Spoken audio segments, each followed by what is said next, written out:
Cuplikan video pidato KDM tadi bikin kita merinding. Pada tanggal 9 Desember kemarin, KDM berpidato di depan guru-guru, di depan pejabat-pejabat dan petinggi-petinggi pemerintah Jawa Barat. Beliau mengatakan, 350 tahun Indonesia dijajah oleh Belanda, tidak ada namanya hutan rusak, sungai kotor, longsor, banjir, dan sebagainya. Malahan bangunan-bangunan yang dibuat oleh Belanda pada masa itu kokoh hingga sekarang.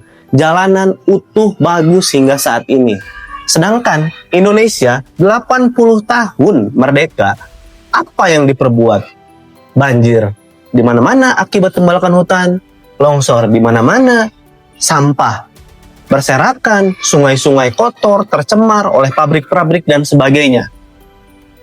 Pidato KDM itu selain bikin kita merinding, mengingatkan kita dengan sosok orator ulung. Kalau teman-teman perhatikan semua, gaya berpidato KDM tadi mirip dengan Bung Karno. Pidatonya menggetarkan hati betul. Nah, selain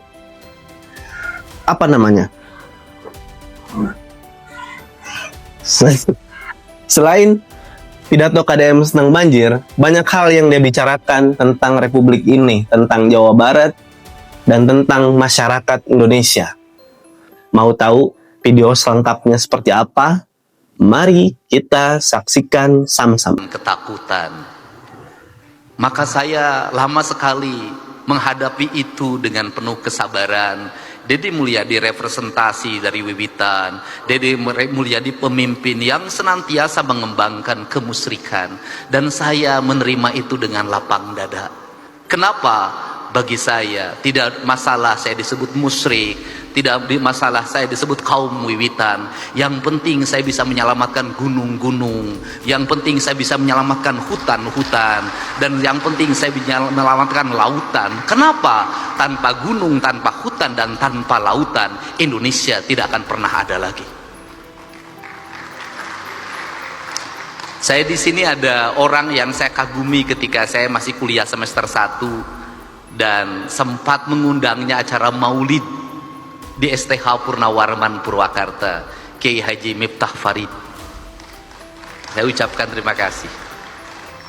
Ada Ketua Surya NU Provinsi Jawa Barat, Kiai Haji Abun Bunyamin. Kemudian ada dosen yang kontroversial pada saya jadi bupati, mau nemenin saya, dan saya angkat waktu itu menjadi tim kebangsaan. Profesor, nih ada, sekarang jadi pengurus. Pak Samuh, terima kasih. Terima kasih. Dan ada guru saya waktu SMA, guru agama, saya sempat dilempar pakai batu karena rambut saya gondrong. Itu Pak Anang sekarang jadi ketua Baznas. Tadi suntangan sama saya, jangan, saya bilang guru. Jadi ini orang-orang yang saya kenal. Dan kita tidak akan bisa berkumpul di sini kalau tidak diizinkan oleh jajaran IPDN. Kok gedungnya bagus, suara sound systemnya indah. Tadinya saya mau berpikir bikin gedung baru, nggak jadi, udah aja mending pakai IPDN, nggak usah bangun lagi. Seluruh jajaran pimpinan daerah Kabupaten Sumedang, Pak Bupati, Pak Kajari, Pak Dandim, yang mewakili Kejaksaan Tinggi, Kapolda, dan yang mewakili juga Pangdam 3 Siliwangi.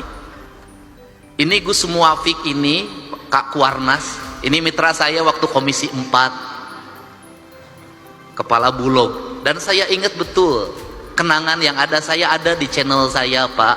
Bapak ngasih uang pada anak yang jualan yang saya bawa dari Subang, Pak, ke gedung DPR. Saya ingat. Dan yang paling utama ini ada turunan Galuh yang support saya terus-terusan, Kang Dede Yusuf, Macan Effendi.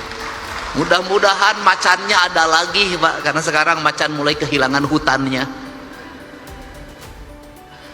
Semua yang hadir, saya mohon maaf kalau tidak bisa menyebutkan satu persatu. Ketua PGRI Jawa Barat, 1 miliarnya nanti kita akan bawa lagi ke Sumatera. Dan kita nggak usah membeli makanan dari sini, nggak usah beli beras dari sini. Kita bawa uang, Pak. Karena yang diperlukan oleh pengungsi hari ini adalah uang. Toko sudah mulai buka, warung sudah mulai buka, yang tidak punya adalah mereka uang. Kalau mereka makan mie tiap hari terus juga kasihan juga. Nanti kita bawa uang dibagikan agar ekonominya muter. Cara saya menyikapi sesuatu pakai kitab. Kitabnya itu ada dalam pikiran dan perasaan saya. Saya selalu meyakini bahwa bisikan yang terbaik dalam hidup itu adalah bisikan hati yang terjaga dari puasa. Itu prinsip. Saya nangis, Pak. Kenapa saya nangis? Ada hal yang harus dibicarakan oleh kita. Kita tiap hari ngomong tentang Negara Kesatuan Republik Indonesia. Tiap hari, Pak. Negara Kesatuan Republik Indonesia, negara kesatuan. Negara kesatuan itu negara yang bersatu. Negara yang bersatu itu negara yang tidak terpisah. Dalam kerangka pemahaman Gus Muafik ada dua hal di situ. Ada Tuhan ketika tunggal, ada Tuhan ketika jamak. Tuhan ketika tunggal disebutnya imanensi, dan Tuhan ketika jamak disebutnya transendensi. Ritualitas kita sudah sangat taat orang Indonesia terhadap ritualitas. Umroh ngantri, haji ngantri. Luar biasa ritualitas kita. Masjid terbangun di mana-mana dengan indah. Tetapi ada dua hal yang hilang, tercerabut dalam tradisi agama kita adalah kita mencintai Tuhan tapi lupa terhadap hukum Tuhan. Hukum Tuhan yang benar, yang tidak perlu ditafsirkan, yang tidak melahirkan mazhab, yang tidak melahirkan kelompok, yang tidak melahirkan ormas adalah hukum alam. Hukum matahari tidak akan pernah berubah, hukum tanah tidak akan pernah berubah, hukumnya air tidak akan berubah, hukumnya udara tidak akan pernah berubah. Tidak perlu pakai tafsir. Karena tidak perlu pakai tafsir, dalam pandangan saya mencintai Allah berarti tunduk dan patuh pada apa yang ditentukan oleh Allah. Ketundukan dan kepatuhan kita pada apa yang ditentukan oleh Allah adalah ketundukan dan kepatuhan kita pada kausalitas, pada sebab akibat, pada hukum alam, hukum yang universal, yang di seluruh negara sama itu hukumnya. Sehingga seorang nasionalis dia akan menangis ketika hutannya dibabat.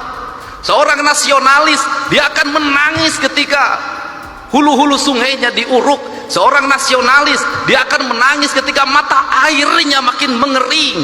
Kalau kita mengaku mencintai NKRI, mengaku menjadi nasionalis, membiarkan hutan dibabat, membiarkan sungai diuruk, membiarkan laut diuruk, dan membiarkan mata air mengering, saya katakan Anda pembohong, dan Anda tidak mencintai Indonesia. Saya secara pribadi hari ini anak-anak muda Kak Warnas mulai posting di media sosial, mereka menggugat, Pak. Apa yang mereka gugat?